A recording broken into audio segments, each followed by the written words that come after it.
मेरे प्रिय विद्यार्थी, आशा करता हूँ कि आप लोगों की तैयारी अच्छी चल रही होगी। उसी तैयारी को चार चाँद लगाने के लिए एक बार फिर से Bihar secondary education board Hindi model paper लेकर आपके समक्ष उपस्थित है। ये वही प्रश्न है जो आपकी परीक्षा में सीधे पूछे जाते हैं। इससे पहले मैंने साइंस का सारे सेशन कंप्लीट कर चुके हैं, मैथमेटिक्स का सारे सेशन कंप्लीट कर चुके हैं। अब मैं हिंदी का सेशन लेकर के आपके सामने आया हूँ। इससे पहले अगर आप साइंस का और मैथ का नहीं देखे हैं तो उस वीडियो को भी देखें। बहुत ही विस्तार से और ट्रिक के माध्यम से आपको समझाने की कोशिश किया। हिंदी में 95 प्लस स्कोर चाहते हैं तो मेरे सेशन को पूरा देखना होगा। देखने के बाद खुद महसूस हो जाएगा कि आपका तैयारी कैसा है। तो मेरे साथ अंत तक जुड़े रहें, तभी पूरा लाभ होगा। तो चलिए स्टार्ट करते हैं। आपके स्क्रीन पर जो क्वेश्चन इस सेकेंडरी स्कूल एग्जामिनेशन 2026 माध्यमिक स्कूल परीक्षा 2026 का दिया गया है। जो यहाँ पर पहला क्वेश्चन हमारा होगा हिंदी का। हिंदी भाषा किस लिपि में लिखी जाती है? आप जब एग्जाम देने जाते हैं तो किस माध्यम में देते हैं? अंग्रेजी में देते हैं या फिर हिंदी में देते हैं? ये हिंदी में अगर देते हैं तो उसके लिए क्या आप लिखते हैं? वहाँ पर देवनागरी लिखते हैं। ये तो बेटर जानते हैं। लेकिन देवनागरी और किस किस भाषा की लिपि है? पहली भाषा अगर हम बात करें तो गुरुमुखी है। गुरुमुखी किस किस का है? पंजाबी का। किसका है? पंजाबी का गुरुमुखी होता है। पंजाबी लिखा जाता है लिपि। व्याकरण को लिखने की जो तरीका होती है उसको हम लिपि कहते हैं। किसी भी भाषा को लिखने के लिए लिपि की आवश्यकता होती है। ये क्या हो जाएगा? गुरुमुखी पंजाबी। देवनागरिक हो गया आपका हिंदी का। हिंदी के लिए हिंदी के अलावा क्या है? मराठी है। मराठी। मराठी के अलावा आप नेपाली लिखते हैं इसी भाषा में, इसी लिपि में। नेपाली लिखते हैं इसी लिपि में। उसके अलावा संस्कृत इसी लिपि में लिखते हैं। संस्कृत इसी लिपि में लिखते हैं। हिंदी, मराठी, नेपाली और संस्कृत ये सारे देवनागरिक में लिखते हैं। फारसी क्या हो गया? फारसी को और उर्दू को फारसी लिपि में लिखा जाता है। रोमन, अंग्रेजी या फ्रेंच, जर्मन, अन्य यूरोपीय जो भी भाषाएं हैं उनको हम रोमन में लिखते हैं। तो उम्मीद करते हैं कि ऐसा ही एक्सप्लेनेशन आपको चाहिए। हर एक क्वेश्चन पर हम डिस्कशन इसी तरीके से करेंगे ताकि आपका जो भी कन्फ्यूजन बना होगा ऑप्शन के साथ वो क्लियर हो जाए। तो हमारे साथ लास्ट तक बने रहे। अगर आपको अच्छा लग रहा हो तो अपने दोस्तों को भी शेयर करें ताकि उसे भी ज़्यादा से ज़्यादा फायदा हो और उसका भी बेस मजबूत हो और स्कोर 95 प्लस हो। आज का हमारा दूसरा क्वेश्चन है, स्वरों की मात्राओं तथा अनुस्वार एवं विसर्ग सहित एक व्यंजन वर्ण में 12 रूप होते हैं। इन्हें परंपरा के अनुसार क्या कहते हैं? क्या देवनागरी कहते हैं? देवनागरी तो लिपि हो गया। गुरुमुखी, बारामुखी या बाराखरी? बारामुखी कोई शब्द ही नहीं है। गुरुमुखी यहाँ पर हो जाएगा आपका, बाराखरी हो जाएगा। बाराखरी इसका सही आंसर होगा। अगला प्रश्न हमारा है, श प्लस र से कौन सा वर्ण बनता है? क्या सर बनेगा? क्या श? ये संयुक्त है। इन दोनों को जोड़ने के बाद क्या शब्द बनेगा? सर बनेगा? नहीं, यहाँ पे क्या बन जाएगा? स्र बन जाएगा। स्र से और कौन कौन शब्द बनते हैं? स्र से हम लिखते हैं परिश्रम, स्र से लिखते हैं श्रम, श्रम, परिश्रम, परिश्रम, परिश्रम के अलावा लिखते हैं श्रीमान, श्रीमान, श्रीमान के अलावा लिखते हैं श्रद्धा, श्रद्धा, श्रद्धा के अलावा लिखते हैं श्रेय। ये सारे शब्द किससे आता है? स्र से। इसमें सौ, उसके बाद प्लस रो, ये दोनों का मिक्सिंग होता है, संयुक्त वर्ड होता है जो लिखा जाता है। अगला प्रश्न हमारा, तो इसका सही आंसर क्या हो जाएगा आपका? सी हो जाएगा, स्र। अगला है, यदि तत्सम शब्दों में तालव श हो तो उसके तदव शब्दों में सौ के स्थान पर क्या होता है? आप देखेंगे यहाँ पर तत्सम कहा गया। संस्कृत भाषा में अगर ये श हो तो इसको तत्सम में, तदव में, यानी कि संस्कृत का बदला हुआ रूप में क्या हो जाएगा? तो वो क्या हो जाएगा? सिंपल स हो जाएगा। संस्कृत में अगर ये 100 है तो वो बदल जाएगा, किस में बदल जाएगा? 100 में बदल जाएगा, तदव में हो जाएगा। इसका सही आंसर क्या हो जाएगा? 100 हो जाएगा। ऐसे ही क्वेश्चन बोर्ड में पूछा जाता है जो आपको कंफ्यूज करेगा। इसलिए आप जो बिहार बोर्ड द्वारा जारी है उसको भी और PYQ जितने भी हैं उन सारे क्वेश्चन को भी आप एक एक करके देख लेंगे तो आपका जो भी कंफ्यूजन बना होगा वो पूरा क्लियर हो जाएगा, क्योंकि वही पैटर्न रहता है। बहुत सारे क्वेश्चन जो होता है वो रिपीटेड भी होता है। इसलिए आपको मस्ट है कि आपको प्रीवियस ईयर क्वेश्चन भी और बिहार बोर्ड द्वारा जो जारी मॉडल पेपर है उसको भी देखना है। ऐसे ही क्वेश्चन पे वहाँ जाके फंसेंगे, अगर नहीं पढ़े होंगे तो वहाँ जाकर के 100% आप फंसेंगे। इसलिए आप यहाँ अगर देख लेंगे एक बार तो आपको फंसने की कोई चांसेस नहीं होता है। आंख बंद करके आप लगा सकते हैं, यानी कि एक बार देखने के बाद। अगला प्रश्न हमारा है, प वर्ग का उच्चारण स्थान क्या है?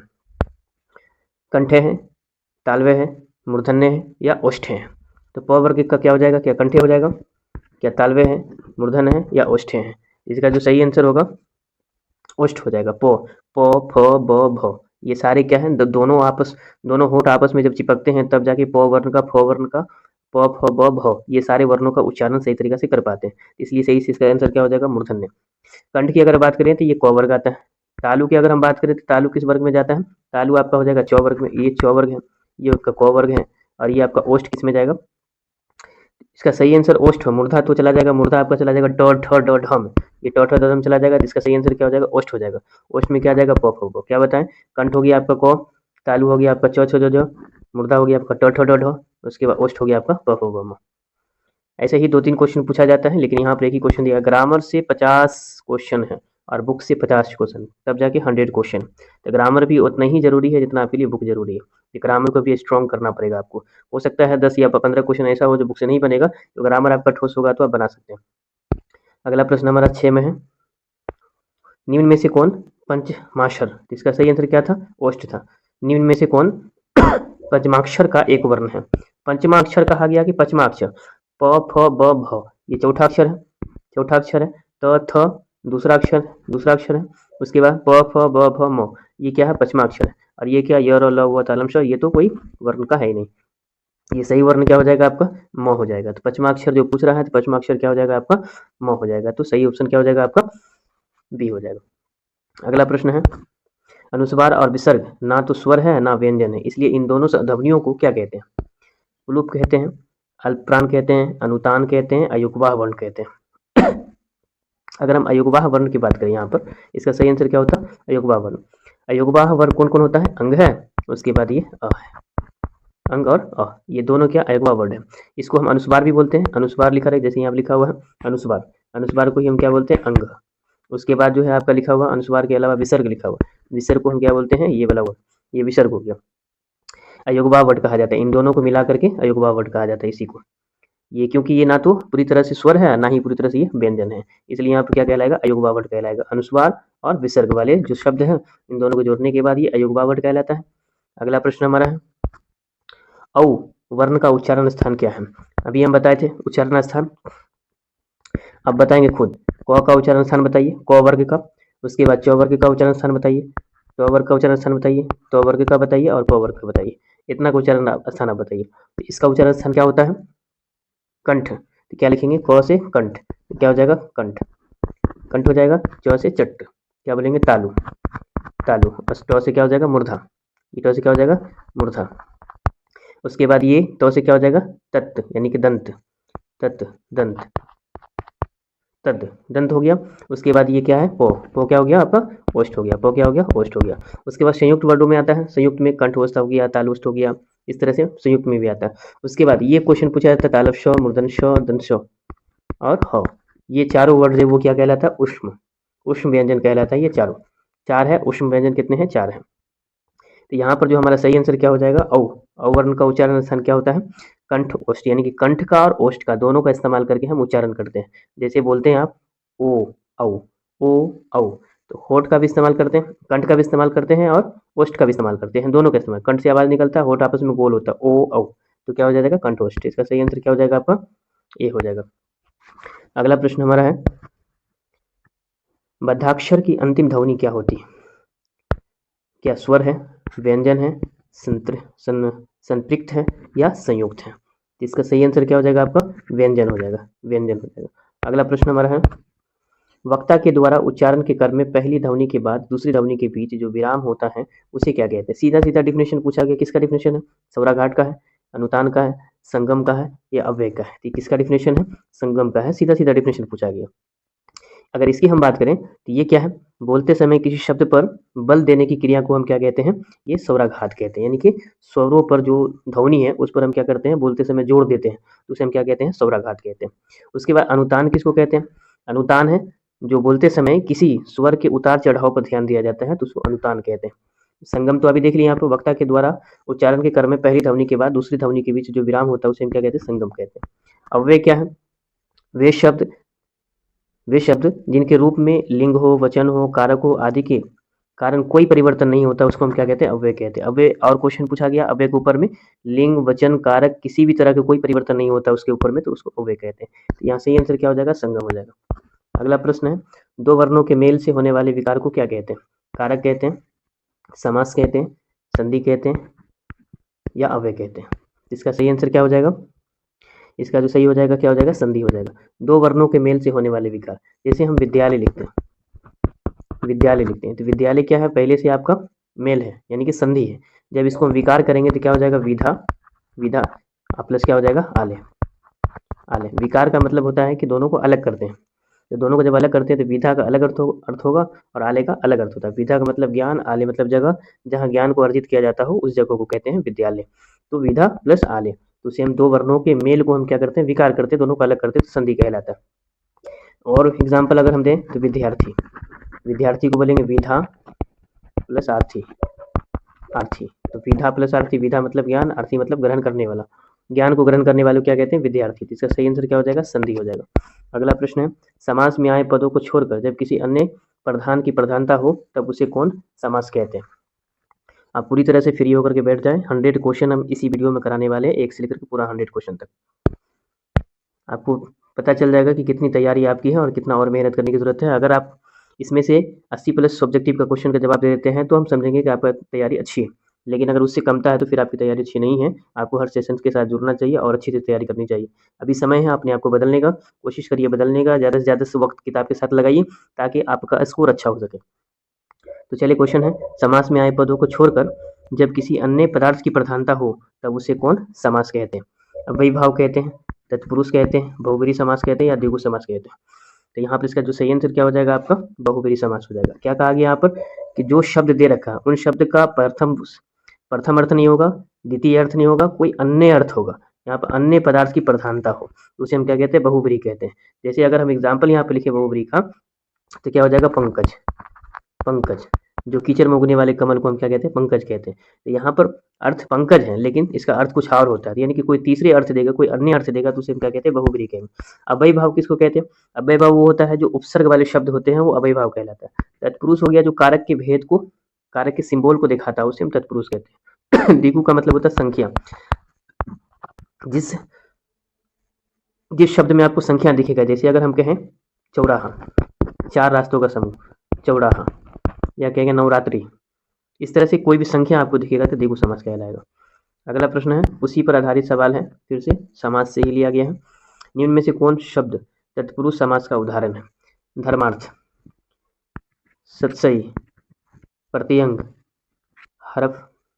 हरफन मौला, हरफन मौला। तो ये धर्माधर्म, सत्सई, प्रत्यंग, ये सारे तत्पुरुष तो है नहीं, अलग अलग शब्द है ये। कोई कर्मधारे हैं, कोई इसमें से अव्ययी भाव है, कोई जैसे आपका इसमें से द्वंद्व समास है। तो यहाँ पर क्या है, हरफन मौला, हरफन मौला इसका क्या हो जाएगा, सही आंसर हो जाएगा। अगर हरफन की अगर हम बात करें, हरफन में मौला, तो क्या बोलते हैं, हरफन में, हरफन में मौला, में मौला। तो हरफन में मौला, तो में क्या है, यहाँ पर कारक का सिंबल है, तो कारक का सिंबल है तो इसलिए यहाँ पर तत्पुरुष में क्या होगा, कारक का सिंबल आपको दिखेगा तो वो क्या हो जाएगा, सही आंसर हो जाएगा। कारक को पहचानने के तरीका, तत्पुरुष को पहचानने के तरीका, कारक का सिंबल रहेगा, तत्पुरुष कहलाएगा। अगला प्रश्न है, यशोधरा शब्द का संधि विच्छेद क्या है। यशोधरा शब्द ही क्या है आपका, व्यंजन संधि है,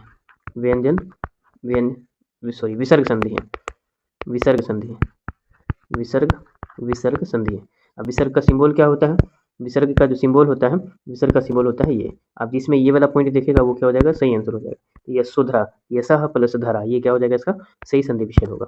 अगला प्रश्न है, उद्यन शब्द का संधि विच्छेद क्या होगा। ये आपका व्यंजन संधि का उदाहरण है, व्यंजन संधि का उदाहरण।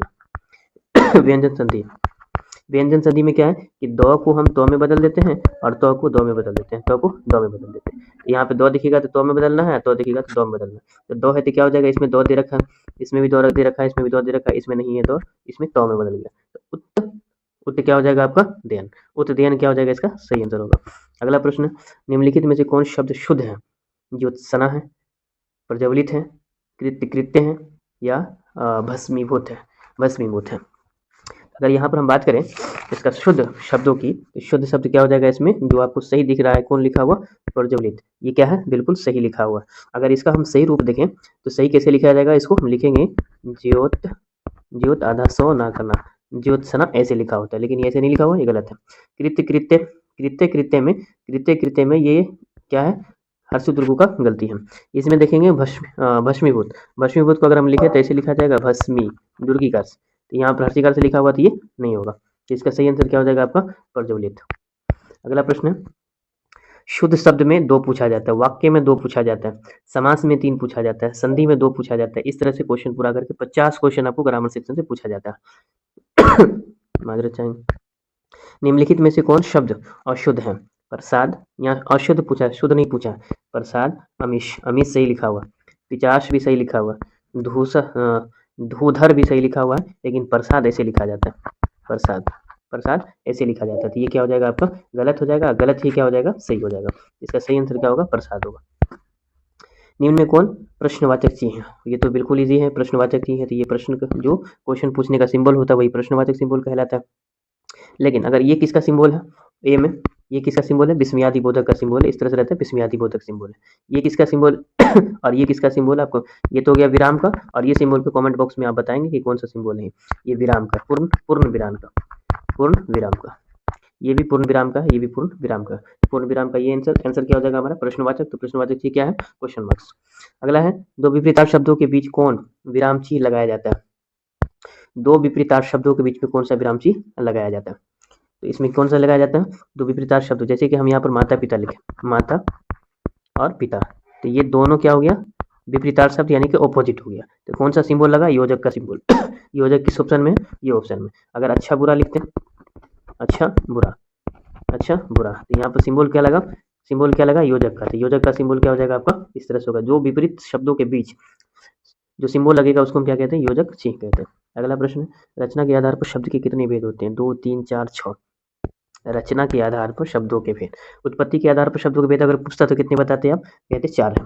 उत्पत्ति के आधार पर शब्दों के 4 भेद है। कौन कौन से हैं? कमेंट बॉक्स में लिखिए आप, अगर नहीं मालूम तो हम बताते हैं। तत्सम, तत्सम, तदव, तदव, देशज, विदेशज, देशज और विदेशज, विदेशज। इनको अच्छी तरीके से आप जानते हो। तत्सम जो संस्कृत के शब्द है, तद्भव जो इसका बदला हुआ रूप है, देशज जो हमारे देश में उत्पत्ति हुई है, विदेश से जो विदेश से भाषा आई हुई, फारसी हो, अरबी हो, तुर्की हो या फिर उर्दू हो, ये सारे विदेशी शब्द कहलाते हैं। रचना के आधार पर जो शब्दों के भेद है वो 3 भेद है। अब 3 भेद कौन कौन से हैं? अब यहाँ देखें 3 भेद कौन। एक होता है रचना के आधार शब्दों के 3 भेद। पहला भेद हो जाएगा रूढ़, रूढ़ आप बताएंगे कमेंट बॉक्स में रूढ़ किसको कहते हैं। उसके बाद होता है यौगिक, यौगिक पर आगे सवाल भी आपका यौगिक है। उसके बाद है योग रूढ़, योग रूढ़। ये रचना के आधार पर शब्दों के 3 भेद है। अगर उत्पत्ति के आधार पर पूछेगा तो शब्दों के 4 भेद है। ये सही आंसर क्या हो जाएगा आपका? 3 हो जाएगा। आप इसका इसका और इसका दो उदाहरण आप कमेंट बॉक्स में भेजें हमें। अगला प्रश्न है, निम्न में कौन तद्भव शब्द है? 16, ओठ, कर्पूर या कौरी। यहाँ पे पूछ रहा तद्भव शब्द है। तद्भव शब्द है जो संस्कृत का शब्द था उसको बदल करके जो है तद्भव बना दिया गया है, तो उसे क्या कहते हैं? तो उसे तद्भव कहते हैं। तो यहाँ पर क्या हो जाएगा? ओष्ठ था उसको होठ बना दिया गया, ओठ बना दिया गया, ओष्ठ। ओष्ठ संस्कृत शब्द है, इसी का बदला हुआ रूप क्या है? ओठ है। 16, कर्पूर, कौरी, ये सारे शब्द अलग अलग शब्द हैं जो संस्कृत के शब्द नहीं है या तद्भव के शब्द नहीं है। ये सही आंसर क्या हो जाएगा? ओठ हो जाएगा। अगला प्रश्न हमारा है, निम्न में कौन वर्ण संकर शब्द है? इक्षु है, ससुर है, आलमगंज है या लाठी चार्ज है। क्या पूछा गया? वर्ण संकर शब्द है। वर्ण संकर का अर्थ क्या होता है? जो शब्द एक हिंदी का हो और एक इंग्लिश का हो, इसको अलग करते हैं तो एक हिंदी एक इंग्लिश नहीं बनेगा। इसको अलग करते हैं तो एक अरबी का एक उर्दू का बनेगा, एक अरबी का एक उर्दू का बनेगा, एक अरबी का एक फारसी का बनेगा, सॉरी एक अरबी एक फारसी, आलम प्लस गंज, ये क्या हो जाएगा? 2 शब्द बनेगा। जो एक क्या बना? अरबी का और एक फारसी का बना। उसके बाद ससुर, ससुर उर्दू हो या फारसी हो या अरबी हो, ये तीनों में से कोई भाषा है। लेकिन लाठी चार्ज, तो लाठी यहाँ पर हिंदी है, लाठी प्लस क्या हो जाएगा? चार्ज, चार्ज क्या यहाँ पर? इंग्लिश है। लाठी चार्ज क्या हो जाएगा आपका? वर्ण संकर हो जाएगा। तो एक हिंदी और एक इंग्लिश 2 शब्द जब आपस में जुड़ा हुआ हो तो उसे हम क्या कहते हैं? वर्ण संकर शब्द कहते हैं। निम्न में कौन शब्द व्यक्तिवाचक संज्ञा है? संज्ञा के कितने भेद आप बताएंगे?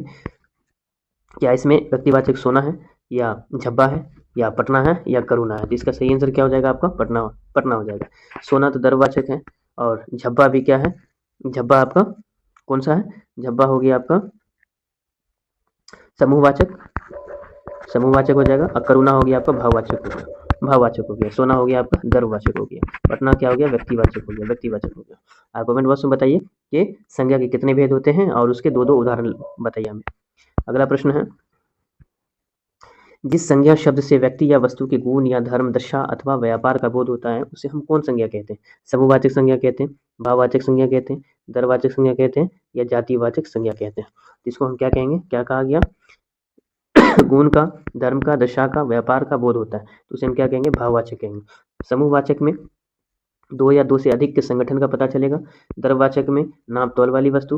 जातिवाचक में कोई भी एक जाति समूह का पता चलेगा, उसे जातिवाचक कहते हैं। तो भाववाचक इसमें क्या हो जाएगा? धर्म, गुण, दशा, व्यापार, ये सारे क्या हो जाएगा आपका? भाववाचक संज्ञा हो जाएगा। अगला प्रश्न है, संज्ञा के जिस रूप से व्यक्ति या वस्तु की नर या मादा जाति का बोध हो उसे व्याकरण में हम क्या कहते हैं? कारक कहते हैं, लिंग कहते हैं, अव्यय कहते हैं या वचन कहते हैं। यहाँ पर नर और मादा को दिखाने वाले क्या होते हैं? लिंग होते हैं। नर या मादा का बोध कराएगा तो हम क्या कहते हैं? लिंग कहते हैं। इसका सही है। वचन में क्या होता है? एक वचन, बहुवचन। कारक के 8 भेद हैं। अव्यय हो गया आपका जो लिंग हो, अव्यय में बताए थे हम अभी, क्या बताए थे कि जो लिंग है, वचन है, कारक है आदि के जो कारण होता है कोई परिवर्तन नहीं होता, उसके अव्यय कहते थे। यहाँ पर सही जो आंसर होगा हमारा क्या हो जाएगा? लिंग हो जाएगा। अगला प्रश्न है, जिन वाक्यों में लगना, जाना, सकना तथा चुकना सहायक प्रक्रियाएं आती हैं उनमें किस वर्ण का प्रयोग नहीं होता? इसमें में का प्रयोग नहीं होगा, के का प्रयोग नहीं होगा, या फिर ने का प्रयोग नहीं होगा, या हे का प्रयोग नहीं होगा। इसमें किसी का प्रयोग नहीं होगा, इसमें ने का प्रयोग नहीं होगा। लगना, जाना, सकना, चुकना सहायक क्रिया है, इसलिए सहायक क्रिया में ने का प्रयोग नहीं होगा। ने का प्रयोग कर्ता के लिए उपयोग होता है, इसलिए यहाँ पर ने का प्रयोग नहीं हो सकता। अगला प्रश्न हमारा है, हरिमोहन को रुपये देता है, यह वाक्य किस कारक का उदाहरण है? संप्रदान कारक है, संबंध कारक है, अपादान कारक है या फिर करण कारक है? तो यहाँ पर अगर हम बात करें तो संबंध कारक में का के की नारे नहीं हो जाएगा। करण कारक में कर्ता ने कर्म को करण से, यहाँ पर से सिंबल हो जाएगा। अपादान से संप्रदान के लिए, तो के लिए किसी के लिए, तो हरिमोहन को रुपये देता है, तो यहाँ पर क्या देता है? संप्रदान कारक इसका सही आंसर हो जाएगा, संप्रदान कारक। अगला प्रश्न हमारा है, ये कारक का 8 है, आठों का सिंबल आपको अच्छी तरीका से ध्यान में होनी चाहिए। श्रीमती शब्द का बहुवचन है, क्या श्रीमतियों है, या श्रीमती लोग हैं, या श्रीमतियां हैं, या श्रीमतियों हैं? इसका जो सही आंसर क्या हो जाएगा आपका? कैसे लिखेंगे श्रीमतियों? श्रीमतियों में हम इस तरीका से लिखते हैं जो शुद्ध है। ये क्या है? गलत है, ये दुर्गी नहीं हर्षिकार से होना चाहिए। यहाँ श्रीमतियां नहीं होता, श्रीमतियों होता है। इसका सही आंसर क्या हो जाएगा आपका? डी हमारा सही आंसर होगा। अगला प्रश्न है, निम्न में कौन पुल्लिंग शब्द है? स्त्रीलिंग और पुल्लिंग की पहचान आपको होना चाहिए। यहाँ देखिए पुल्लिंग पूछा, यहाँ स्त्रीलिंग पूछा। 2 से 3 क्वेश्चन स्त्रीलिंग और पुल्लिंग पर होता है डायरेक्ट। कोई भी एग्जांपल उठा के दे देगा, पूछेगा निम्न से कौन पुल्लिंग शब्द है, स्त्रीलिंग शब्द है। जो यहाँ पर सामने स्क्रीन पर आपको 2 क्वेश्चन दिख रहा है, निम्न में कौन पुल्लिंग शब्द है? तो पुल्लिंग शब्द यहाँ पर क्या है? खिंचाव है, चमक है, खपत है या वकालत है? तो यहाँ पर खिंचाव सही आंसर हो जाएगा। खिंचाव क्या हो जाएगा? सही आंसर है। खिंचाव क्या है? पुल्लिंग शब्द है। चमक क्या है? स्त्रीलिंग शब्द है। खपत क्या है? स्त्रीलिंग शब्द है। वकालत क्या है? स्त्रीलिंग शब्द है। यहाँ पर पुल्लिंग शब्द खिंचाव ही दिख रहा है। खिंचाव महसूस हो रहा है, ऐसे बोलते हैं खिंचाव महसूस हो रहा है, चमक अच्छी है। उसके बाद अगर हम इसकी बात करें खपत, तो खपत क्या है? ज़्यादा है। तो स्त्रीलिंग है ये सारे, तो खिंचाव क्या हो जाएगा? आप बोल करके भी कई बार बोल करके अलग अलग तरीका से बोल करके देख सकते हैं कि वो पुल्लिंग है या स्त्रीलिंग है, ऐसे भी अंदाजा लगा सकते हैं। अगला प्रश्न हमारा है, निम्न में कौन स्त्रीलिंग शब्द है? आप देखिए स्त्रीलिंग की पहचान या पुल्लिंग की पहचान दोनों में से कोई एक याद कर लेंगे तो आप ऑटोमेटिक उसको छाट लेंगे। लेकिन 70 से 75 तक जो है लगभग में पुल्लिंग शब्द ही है, पुल्लिंग शब्द ही। उसके बाद जो बचता है आपका 25% से 30% ये होता है आपका स्त्रीलिंग होता है। तो आपको जो कम है उसको याद कर लीजिए, स्त्रीलिंग वाले को याद कर लीजिएगा तो पुल्लिंग वाले शब्द अपने आ जाएगा। तो निम्न में से कौन स्त्रीलिंग है? क्या ये अंगूर है, कीचड़ है, पर्दा है या छत है? तो क्या हो जाएगा इसमें? इसका जो हो जाएगा कीचड़ क्या है? कीचड़ क्या है? स्त्रीलिंग शब्द है। कीचड़ क्या है? स्त्रीलिंग शब्द। अंगूर पुल्लिंग है, पर्दा पुल्लिंग है, छत पुल्लिंग है, कीचड़ क्या है? स्त्रीलिंग है।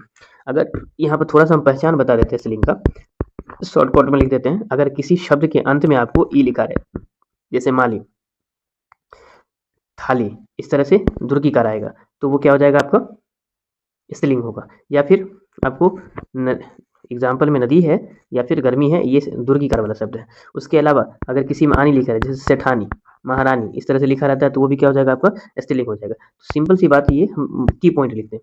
अगर यहाँ पर अंत में क्या लिखा रहेगा? दुर्गी या फिर आनी, या उसके अलावा आपको लिखा रहेगा ता या ती हर चीज से ती लिखा रहेगा, या फिर आपको लिखा रहेगा आस लिखा रहेगा, या फिर आपको लिखा रहेगा आहट या आवट, लिखा आवट, क्या हो जाएगा? आवट।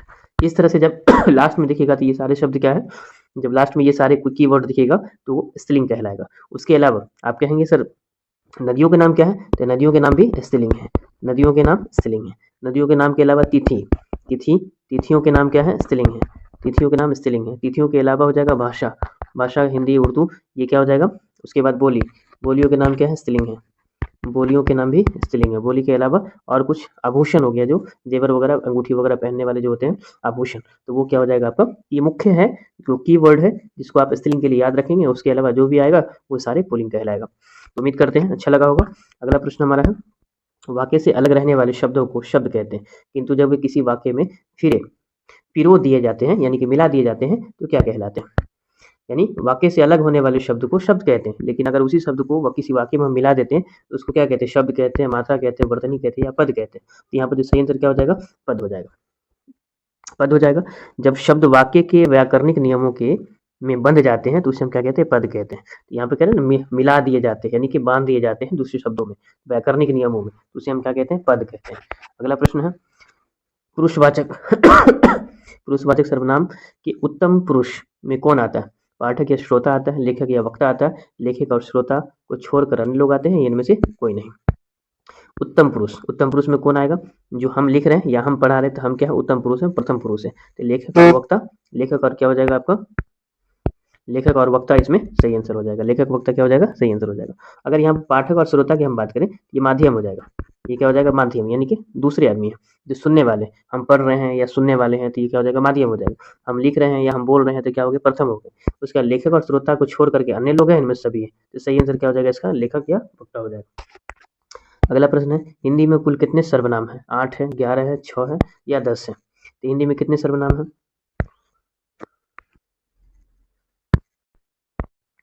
हिंदी में कुल कितने सर्वनाम हैं, 8 है, 11 है, 6 है या 10 है। तो यहाँ पर क्या है, सर्वनाम कितना है, 11 है। आप मेरे साथ लिखेंगे कितने सर्वनाम है, 11 है। तो 11 में क्या हो जाएगा, जैसे मैं के बाद तू के अलावा क्या आ जाएगा, आप के अलावा आ जाएगा यह के बाद आ जाएगा वह। कितना हो गया, 1 2 3 4 5 6। उसके अलावा आ जाएगा जो के अलावा आ जाएगा सो के अलावा आ जाएगा आपका कौन के अलावा आ जाएगा आपका क्या के अलावा कोई के बाद कुछ। ये सारे क्या है, टोटल 11 सर्वनाम है। सर्वनाम के भेद पूछेगा तो 6 भेद है, लेकिन यहाँ पूछा वेद नहीं है, पूछा कितने सर्वनाम है, तो 11 सर्वनाम है। या फिर चारों 11 में से कोई एक ऑप्शन उठा करके दे देगा कि निम्न में से कौन सर्वनाम है, तो ये 11 को आपको ध्यान में रखना। अगला प्रश्न है, जो विशेष्य और क्रिया के बीच आए उसे क्या कहते हैं, सार्वनामिक विशेषण, परिणाम बोधक विशेषण, विशेष्य या विधेय विशेषण। यहाँ पर क्या पूछा गया, विशेषण और विशेष्य क्रिया के बीच में आएगा उसे हम क्या कहते हैं, विधेय विशेषण कहते हैं। उसे क्या कहते हैं, विधेय विशेषण कहते हैं। अगला क्वेश्चन है, मोहन पढ़ने में बहुत तेज है, इस वाक्य में परिवेशन क्या है, यानी कि इसकी विशेषता क्या है, बहुत, यानी कि मोहन पढ़ने में बहुत तेज है तो इसकी विशेषता क्या है, बहुत। इसका सही आंसर क्या हो जाएगा, बहुत हो जाएगा। अगला प्रश्न है, व्युत्पत्ति अथवा शब्द निर्माण की दृष्टि से धातु कितने प्रकार की होती है, 2 प्रकार, 3 प्रकार या 4 प्रकार या 5 प्रकार। तो धातु कितनी प्रकार की होती है, तो धातु यहाँ पर होती है 2 प्रकार की। कौन कौन प्रकार है, कमेंट बॉक्स में लिखें कौन कौन प्रकार है। अगला प्रश्न है, जो धातु संज्ञा या विशेषण से बनती है उसे क्या कहते हैं, प्रेरणार्थक कहते हैं या यौगिक कहते हैं या नाम धातु या मूल धातु कहते हैं। तीन में से क्या हो जाएगा सही, इसमें हो जाएगा सही आंसर हो जाएगा नाम धातु। जो धातु संज्ञा या विशेषण से बनती है उसे हम क्या कहते हैं, नाम धातु। जैसे अगर हम इसका एग्जाम्पल दें तो क्या हो जाएगा, हाथ से क्या हो जाएगा, हथियाना, हाथ से हथियाना, या लिखना से क्या हो जाएगा, लिखवाना। ये क्या है, नाम धातु क्या कहलाती है। प्रत्यय लगा करके जो बनाई जाती है उसे हम नाम धातु कहते हैं। अगला प्रश्न हमारा है, मैंने आम खाया है, यह वाक्य किस काल का है, सामान्य वर्तमान का, आशनभूत का, हेतु मध्य भविष्य का या तत्कालीन वर्तमान का। मैंने आम खाया है, तो मैंने आम खाया तो क्या हो जाएगा, वर्तमान तो होगा नहीं, हेतु भविष्य में चला गया, तत्कालीन वर्तमान वर्तमान का यहाँ बात ही नहीं किया गया, क्या हो जाएगा, आसन हो जाएगा। आसनभूत इसका क्या हो जाएगा, सही आंसर हो जाएगा आसनभूत। अगला प्रश्न, ऐसे शब्द को क्या कहते हैं जिसके रूप में लिंग, वचन, पुरुष, कारक इत्यादि के कारक कोई विकार उत्पन्न नहीं होती है, उसे हम कारक कहते हैं, संधि कहते हैं या समास कहते हैं या अव्यय कहते हैं। ऐसे शब्द क्या कहते हैं, देखिए अभी बताएं, इसी क्वेश्चन को बताएं, लिंग, वचन, पुरुष, कारक आदि इत्यादि में कोई विकार यानी कि कोई परिवर्तन नहीं होता, उसे क्या कहते हैं, अव्यय कहते हैं। अगला प्रश्न है, प्रयोग के अनुसार क्रिया विशेषण के कितने भेद होते हैं। प्रयोग के आधार पर पूछा गया कि क्रिया विशेषण के कितने भेद होते हैं, इसके कितने भेद होते हैं, क्रिया विशेषण के कितने भेद 4 भेद होते हैं प्रयोग के आधार पर। कौन कौन सा है, अगर यहाँ बात करें, एक हो गया आपका रीतिवाचक, फिर इसमें लिख दें रीतिवाचक के अलावा है स्थानवाचक के अलावा है कालवाचक, कालवाचक, कालवाचक के अलावा परिमाणवाचक, परिमाणवाचक। तो कितने हो गया? प्रयोग के आधार पर क्रिया विशेषण के 4 भेद है, रीतिवाचक, स्थानवाचक, कालवाचक और परिमाणवाचक। परिमाणवाचक।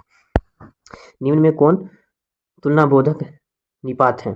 मत है, सिर्फ है, जी है या सा है? तुलना बोधक जो एक दूसरे को तुलना करते हैं वो क्या है? मत है, सिर्फ है, या जी है या सा है? इसका क्या हो जाएगा?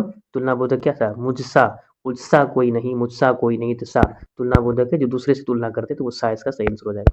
अगला प्रश्न है, ऐसे शब्द जो दो शब्दों के मेल से बनते हैं और जिनके खंड सार्थक होते हैं और सामान्य अर्थ के सूचक होते हैं उन्हें क्या कहते हैं? सीधा सीधा डिफिनेशन पूछा गया। रूट का डिफिनेशन क्या होता है? ऐसे शब्द जो सार्थक शब्द होते हैं लेकिन उसका टुकड़ा करने के बाद कोई अर्थ नहीं देते, जैसे कल लिखते हैं, क को अलग कर देंगे, ल को अलग कर देंगे तो कोई अर्थ नहीं देगा, तो ये रूट कहलाएगा। यौगिक शब्द हो गया जिसको खंड करने के बाद, सार्थक शब्द होते हैं जिसको खंड करने के बाद कोई अर्थ देता हो, जैसे विद्यालय अगर हम लिखते हैं तो विद्यालय का अगर खंड करते हैं तो विद्या प्लस आलय हो जाएगा, तो यहाँ पर सही आंसर क्या हो जाएगा? ये हो जाएगा। योग रूट में हो जाएगा कोई तीसरा अर्थ देगा, यानी कि बहुव्रीहि और योग रूट ये दोनों सेम होता है, तीसरा अर्थ देने वाले को योग रूट कहते हैं। यहाँ पर क्या सही आंसर हो जाएगा? जो सूचक है किसका? जो सार्थक है लेकिन वो अन्य दो शब्दों के मेल से बनते हैं जिनके खंड सार्थक होते हैं, तो खंड सार्थक हुआ विद्या प्लस आलय, तो क्या हो जाएगा? विद्यालय। तो बहुत ही यौगिक शब्द हो जाएगा। अगला प्रश्न है, आकर्मण शब्द में उपसर्ग है। उपसर्ग और प्रत्यय दो तरीका से पूछा जाता है, दो प्रत्यय का, दो उपसर्ग का पूछा जाता है। तो उपसर्ग में पहले लगने वाले शब्द और प्रत्यय में बाद में लगने वाले शब्द। तो आकर्मण तो क्या हो जाएगा आपका? कर्मण में क्या लग गया? आ, तो आ क्या हो जाएगा? इसका सही आंसर हो जाएगा। पूजा शब्द में प्रत्यय हैं पा, जापा, आपा या हपा, तो क्या हो जाएगा? पूज आपा। क्या हो जाएगा आपका? पूज अलग कर दीजिए और उसके बाद क्या कर दीजिए? आपा अलग कर दीजिए, पूज आपा। अगला प्रश्न है, निम्न में से कौन सरल वाक्य है? अब ये वाक्य को बताना है कि सरल वाक्य कौन है, सीधा वाक्य कौन। अस्वस्थ रहने के कारण वो परीक्षा में सफल ना हो सका, सूर्योदय हुआ और कुहासा जाता रहा, ये तो डिफिकल्ट है यानी कि संयुक्त है। जो कभी लोकप्रिय होता है उसका सम्मान सभी करते हैं, तो ये भी क्या है? संयुक्त है। उसने ना केवल गरीब को लूटा बल्कि उसकी हत्या भी कर दी, तो ये भी क्या है आपका? मिक्सिंग है। तो ये क्या हो जाएगा आपका? सही वाक्य क्या हो जाएगा? अस्वस्थ रहने के कारण परीक्षा में सफल ना हो सका। अगला प्रश्न है, निम्नलिखित में शुद्ध वाक्य है। शुद्ध वाक्य कौन है? हमारे यहाँ तरुण नवयुवकों की शिक्षा का अच्छा प्रबंध है। तरुण लगा तो नवयुवक नहीं लगना चाहिए, इसलिए ये गलत हो जाएगा। पशुओं का झुंड चारों ओर पानी की चाह में घूम रहा था, तो पानी की चाह में घूम रहा था। तो यहाँ पर अगर हम बात करें बी में जो क्या गलती है, बी वाली गलती को अगर हम निकालें, चाह के जगह पर कुछ और होना चाहिए। चाह के जगह पर क्या होना चाहिए? चाह की जगह पर तलाश होना चाहिए। चाह की जगह पर तलाश अगर होता, तलाश होता या खोज होता तो बिल्कुल सही होता। यहाँ पर क्या हो जाएगा? ये भी तलाश और खोज नहीं है, इसलिए ये गलती है। यह कविता का अनेक भावों को प्रकट करती है, तो यहाँ पर जो कहा गया सी में, कविता का अनेक भावों को प्रकट करती है, तो ये बिल्कुल सही आंसर। लेकिन इसमें क्या गलती है? भारतीयों को चाहिए कि अपने बच्चों को बताएं कि भारत हमारा है, ऐसे तो गलती शब्द बोला गया। लेकिन यहाँ होना क्या चाहिए? हमारा की जगह पर होना चाहिए उनकी मातृभूमि है ना। बच्चों को बताएं, भारतीयों को चाहिए कि अपने बच्चों को बताएं कि उनकी मातृभूमि है ना, भारत हमारी मातृभूमि है, तो ऐसे लगाए तो होगा। ये क्या हो जाएगा? गलत। इसका सही आंसर क्या हो जाएगा? सी हो जाएगा। तो शुद्ध वाक्य और शुद्ध शब्द ये दोनों पूछा जाता है, दो दो क्वेश्चन, लेकिन यहाँ पर एक क्वेश्चन दे रखा है प्रैक्टिस के लिए। अगला प्रश्न है,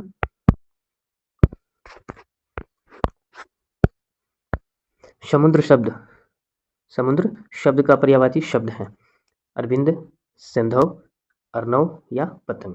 समुद्र का पूछा गया तो समुद्र का क्या होता है? अपर्व, अपर्व, अर्पण, अर्पण। समुद्र का और क्या क्या संधि पर्यायवाची शब्द होते हैं? कमेंट बॉक्स में लिखें जब तक हम लिख रहे हैं। तो एक हो जाएगा सागर, सागर समुद्र को ही बोलते हैं। सागर के अलावा हम बोलते हैं जल्दी, समुद्र को ही बोलते हैं जल्दी, या तो जल्दी पूछे या सागर पूछे या समुद्र पूछे या अर्णव पूछे, या फिर रत्नाकार इसी को बोलते हैं, रत्नाकार, रत्नाकार। रत्नाकार के अलावा हो गया सिंधी, सिंधी, सिंधी, सिंधी के अलावा हो गया निर्निधि या नदीश, नदीश, नदीश भी इसी का शब्द नाम है, या फिर निर्निधि, निर्निधि। तो हम बोल रहे हैं उसको नोट करते जाइए, सागर, जल्दी, रत्नाकार, सिंधु, नदीश, वरिधि या निर्निधि, ये सारे क्या हैं? समुद्र के पर्यायवाची शब्द हैं। अगला पूछा गया कृष्ण शब्द का विपरीतार्थ शब्द है। कृष्ण का विपरीतार्थ यानी कि ऑपोजिट उल्टा शब्द है, क्या सौम्य है, क्या शुक्ल है, क्या मुक्त है या स्वच्छ है। तो इसका आंसर क्या हो जाएगा आपका? शुक्ल हो जाएगा। कृष्ण का ऑपोजिट क्या हो जाएगा? शुक्ल हो जाएगा। सौम्य उग्र है सौम्य शब्द का अर्थ होता है उग्र। शुक्ल, उसके बाद आपका क्या है? शुक्ल, कैद, उसका मलिन गंधा। इस तरह से हो जाएगा आपका। अगला प्रश्न हो जाएगा, अगर यहाँ पर हम सौम्य अगर पूछा जाता है कि सौम्य का विपरीतार्थ शब्द क्या है, तो सौम्य का होता है उग्र। सोने का विपरीत शासन उग्र। अगर शुक्ल का विपरीतार्थ तो यहाँ पर कृष्ण दे ही रखा है। और मुक्त का क्या होता है, मुक्त का हो गया आपका कैद, मुक्त मतलब आजाद, कैद हो गया इसका उल्टा विपरीतार्थ शब्द। स्वच्छ का हो गया मलिन या गंदा, गंदा हो गया विपरीतार्थ शब्द। इसका सही आंसर क्या हो जाएगा आपका, सॉरी शुक्ल हो जाएगा। इसका सही आंसर क्या होगा, शुक्ल, शुक्ल क्या होगा सही आंसर। अगला प्रश्न हमारा है, जो नभ में चलता है वाक्य के लिए एक शब्द क्या है।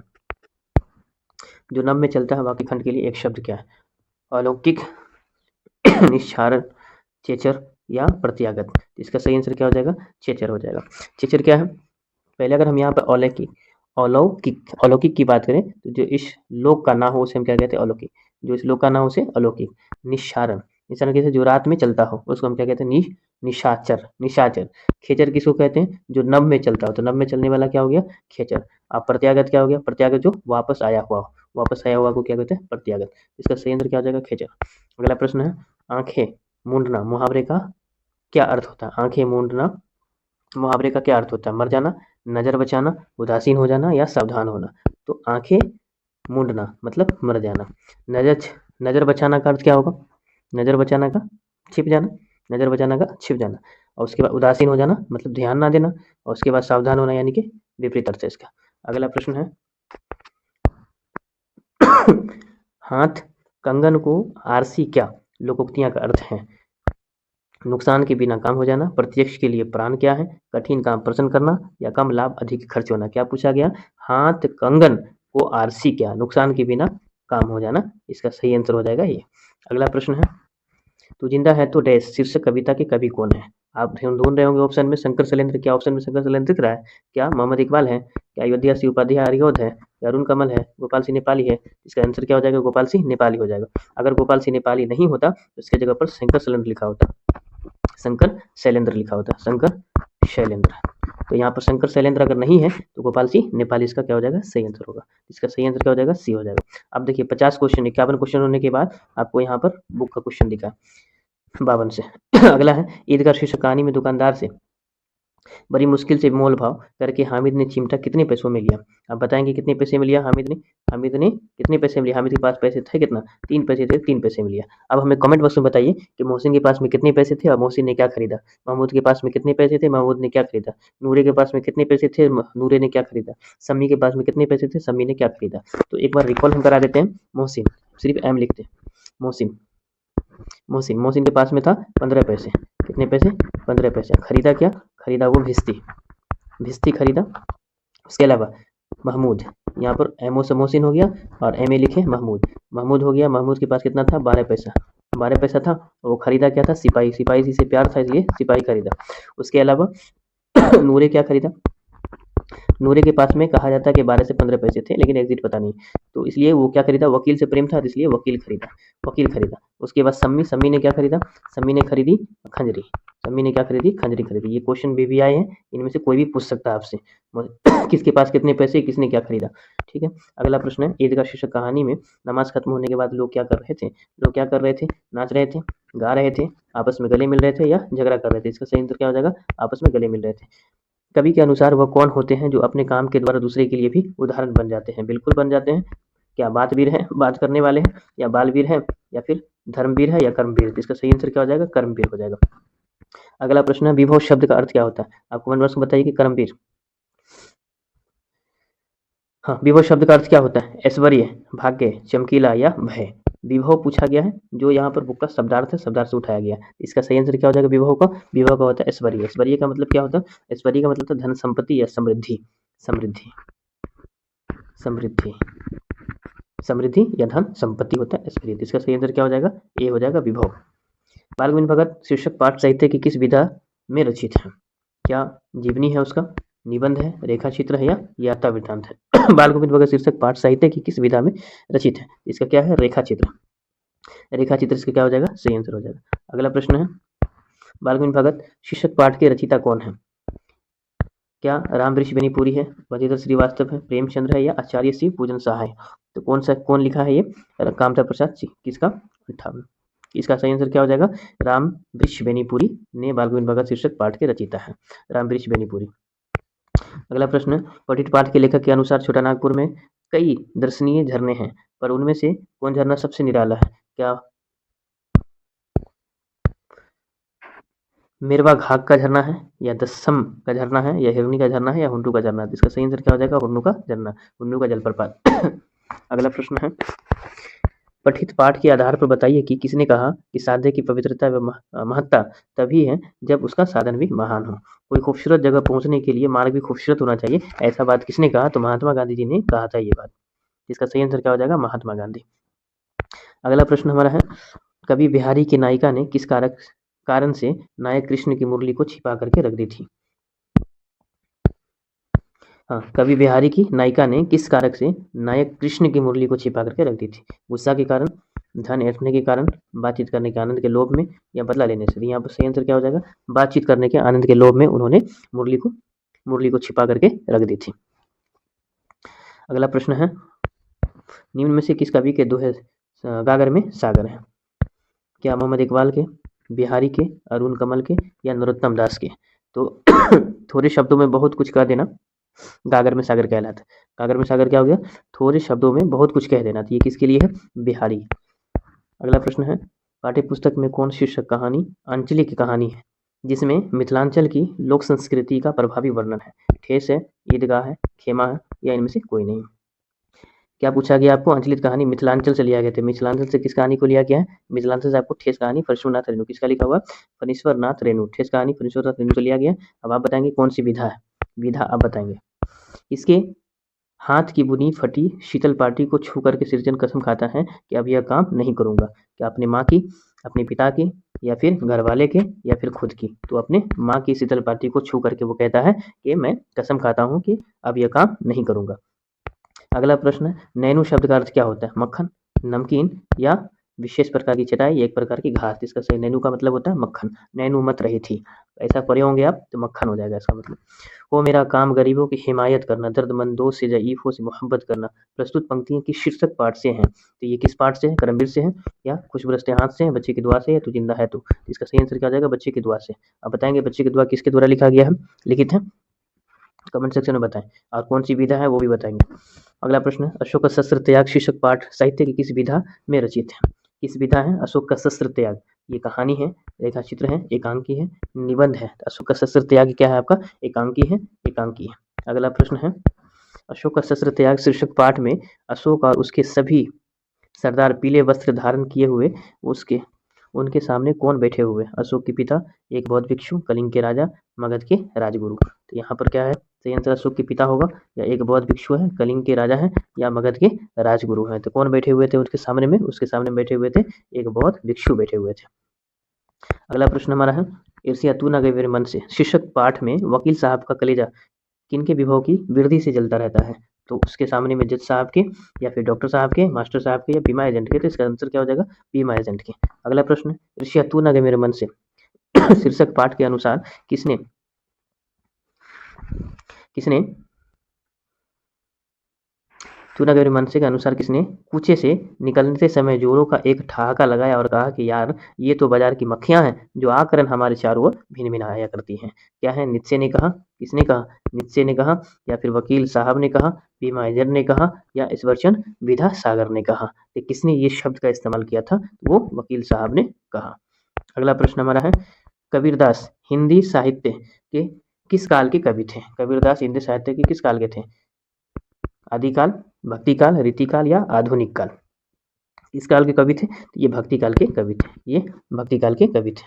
अगला प्रश्न हमारा है, मोको कहाँ ढूंढे बंदे मैं तो तेरे पास में, ना मैं के देवल ना मैं मस्जिद ना काबे कैलाश में? प्रस्तुत पंक्तियां रचित कौन है, किसके द्वारा लिखी गई है? क्या कबीरदास की है, बिहारी की है, नरोत्तम दास की है, या गोपाल सिंह नेपाली की है? तो ये किसकी लिखा हुआ कविता है? किसकी लिखी हुई कविता है? कबीरदास की दोहा है, कबीरदास की दोहा है। मुको कहाँ ढूंढे बंदे मैं तो तेरे पास में, ना मैं देवल ना मैं मस्जिद ना काबे कैलाश में? ये पंक्ति कबीरदास की लिखी हुई है।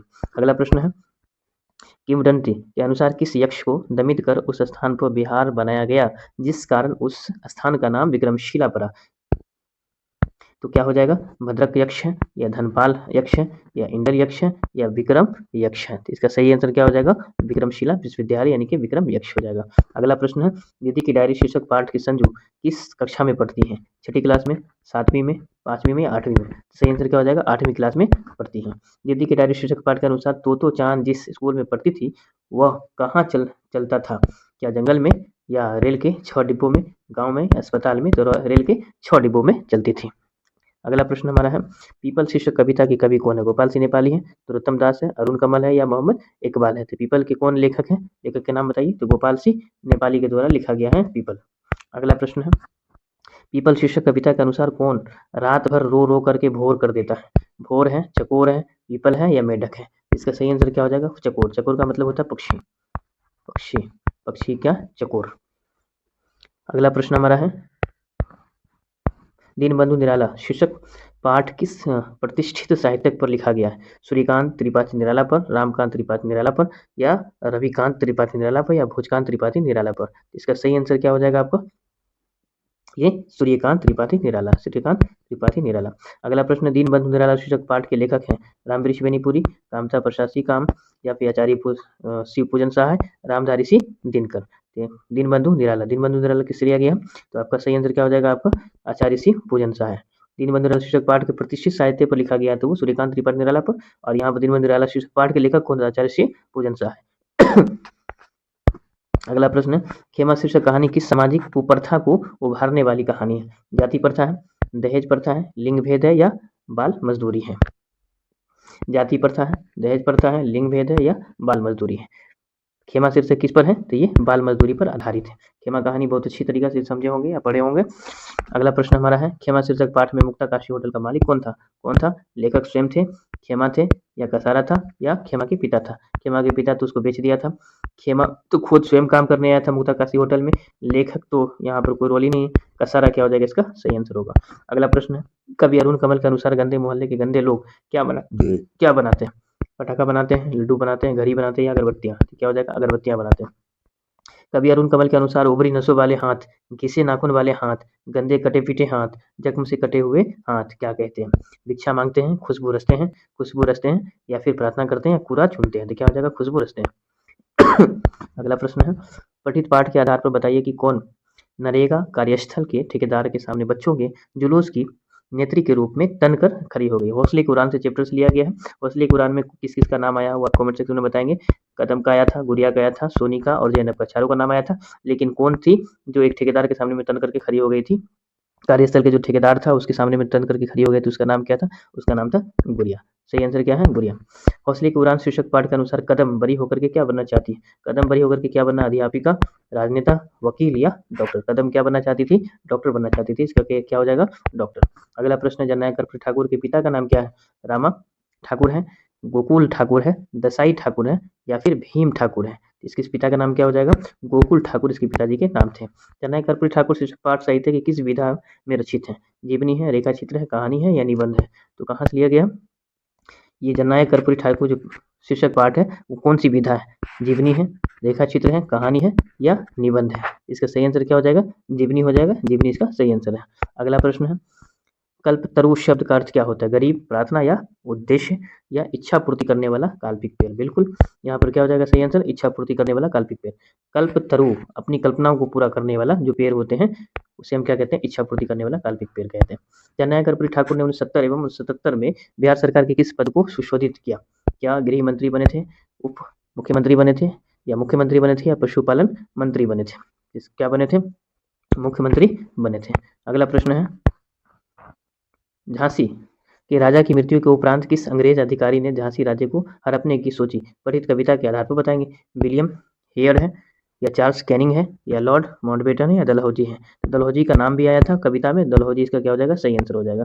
अगला प्रश्न, कानपुर के नाना की मुंहबोली बहन छबीली कौन थी? कान्हा थी या झलकारी थी या मुंद्रा थी या लक्ष्मीबाई? इसका क्या हो जाएगा? सही आंसर लक्ष्मीबाई। अगला प्रश्न, झांसी की रानी शीर्षक कविता की कवित्री कौन है? महादेवी वर्मा है, सुभद्रा कुमारी चौहान है, सहजोबाई है या अनामिका है? तो इसका सही आंसर क्या हो जाएगा?